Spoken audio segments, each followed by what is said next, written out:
It's a normal Saturday afternoon. Security cameras watch a woman step through a bright mall entrance at 1:13 p.m. She shops, she smiles, she's seen on half a dozen cameras. And then, she never appears on any exit. Malls are built to move people in and out. Bright corridors, food courts, parking levels, loading bays. They're designed around visibility and flow. On paper, they should be some of the hardest places in the world to simply disappear from. But scattered through police files and local news archives are stories that don't make sense. Shoppers who walk into a mall and never come out. Employees who vanish between one camera and the next. Families left with security footage and receipts, but no answers. Tonight on Dark File Archive, we're opening a set of cases built around one question. How do people disappear inside some of the most watched, most public spaces in modern life? We'll walk through the timelines, look at the blind spots, and talk about the theories. Not to sensationalize what happened, but to understand how so many eyes and cameras can still miss the most important moment. Our first case begins in a mid-sized city, in a mall that could be almost anywhere. It has the usual layout, a big glass entrance, 2 levels of shops, and an emergency exit corridor behind a row of pillars near the back. A woman in her 30s arrives just after lunch. Cameras see her entering from the parking lot, bags in hand from another store nearby. She checks her phone, rides the escalator, and spends the next hour drifting between clothing shops and a cosmetics counter. Nothing about her behavior stands out. She pulls out her wallet. She chats with a cashier. She walks at a normal pace. The last clear footage shows her moving down a side corridor that runs behind that row of pillars. It's a shortcut people use to get from the main concourse to an emergency exit and a rear stairwell. She walks behind a pillar and out of frame. The next camera in the sequence covers the door at the end of that corridor. If she had opened it, the sensor should have recorded the movement. If she had turned around, the previous camera would have seen her coming back. According to the mall's security team, neither happens. When relatives report her missing, investigators pull every angle they can find. They scrub hours of footage from both levels. They check every entrance and exit, every loading bay, every stairwell and elevator. They cross-check the timestamp from her last known frame with motion detectors and door alarms. Nothing lines up. On video, she walks behind a pillar in a busy mall, and that is the last time she is ever seen. The confirmed facts are simple and frustrating. She enters the mall. She shops. She walks into the corridor. No camera ever records her leaving the building. There are no confirmed sightings afterward, and her car remains in the parking lot. The theories are less simple. Some people believe she slipped into a service door or staff, only hallway that wasn't covered by cameras, possibly following someone she knew. Others point to the possibility of a camera glitch or missing footage, whether accidental or deliberate. Without an exit image, even something as basic as the outfit she was wearing when she left the building can't be confirmed. The mall is full of people, but the moment that matters most happens in a few feet of blind space. Our next case takes us to a large outlet-style shopping center near a highway, the kind of place where entire weekends disappear into sales and promotions. On a winter evening, an office worker stops by after work to pick up a new laptop at a big electronics store. Cameras see him walking across the parking lot, head down against the cold.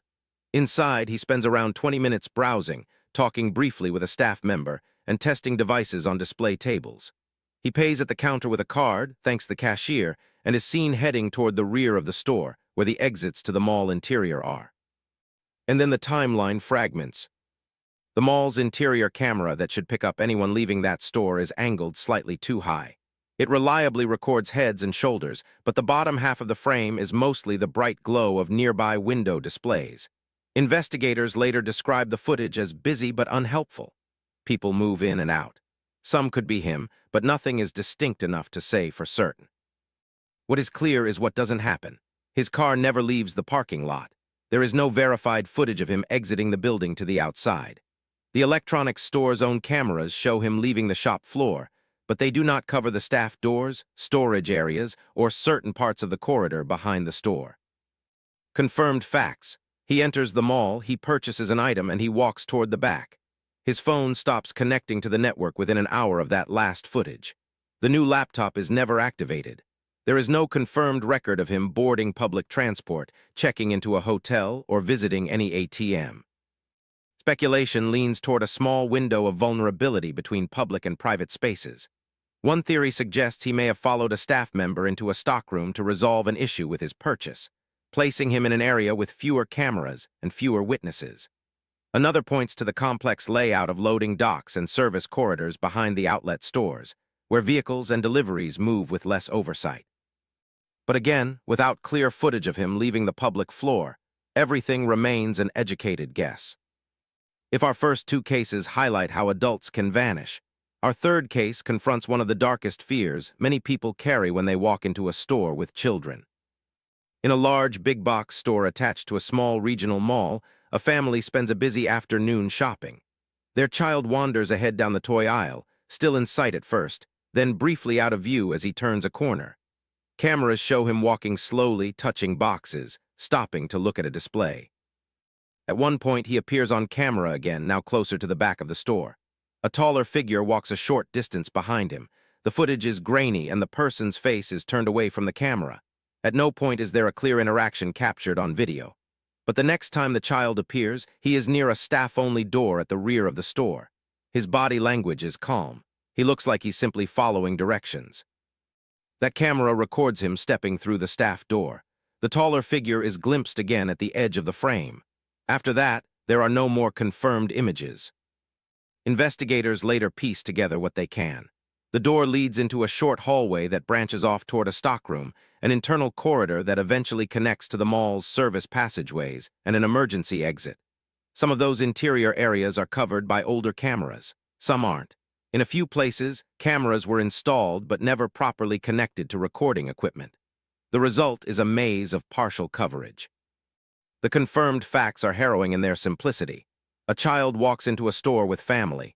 He wanders as children do. He is seen stepping through a staff door he shouldn't be using. He never comes back into public view. The theories revolve around that unknown adult figure. Was it a stranger whose approach was never fully captured? A staff member who believed the child was lost and tried to guide him back, only for something to go wrong? Or could the footage be misleading, the angles making two people appear closer in space than they actually were? Because of the sensitivity of the case and the involvement of a minor, investigators release limited video to the public. Still, even the small clips that do exist raise unsettling questions about how easily someone can cross the invisible line between public and private space inside a store. Our fourth case shifts time of day. Instead of a crowded weekend, this one unfolds in the early hours of the morning with the mall closed to the public. An overnight cleaner clocks in shortly before midnight. Entry records show his pass card opening a staff entrance near the loading dock. Internal cameras capture him pushing a cart of cleaning supplies down the main concourse, past darkened storefronts and closed gates. He moves from one area to another, following a routine he's done many times before.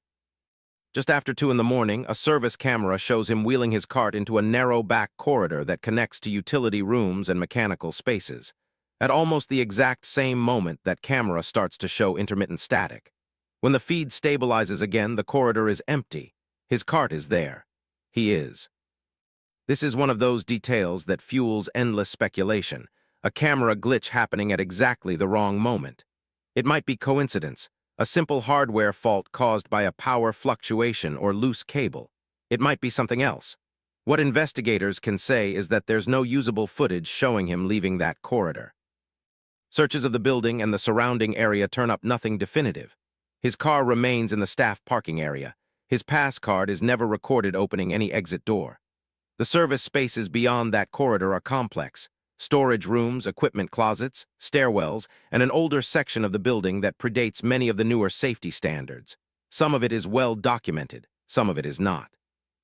The confirmed record ends with him walking into a practical, unremarkable hallway in a closed mall. An ordinary routine, a cart of cleaning supplies, static on a screen. Taken alone, each of these cases could be written off as an unfortunate mystery with local significance. Together, they sketch a pattern. In every story, the mall appears first as a safe, familiar space, a place for errands, for small purchases, for routine work. Cameras are everywhere, but they are pointed at entrances, at escalators, at the bright main corridors where customers are expected to be.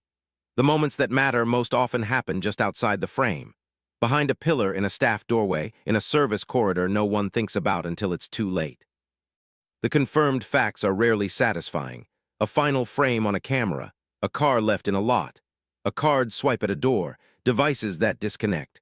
Families who never receive a clear explanation of what happened between one timestamp and the next. The theories fill the space that evidence leaves behind.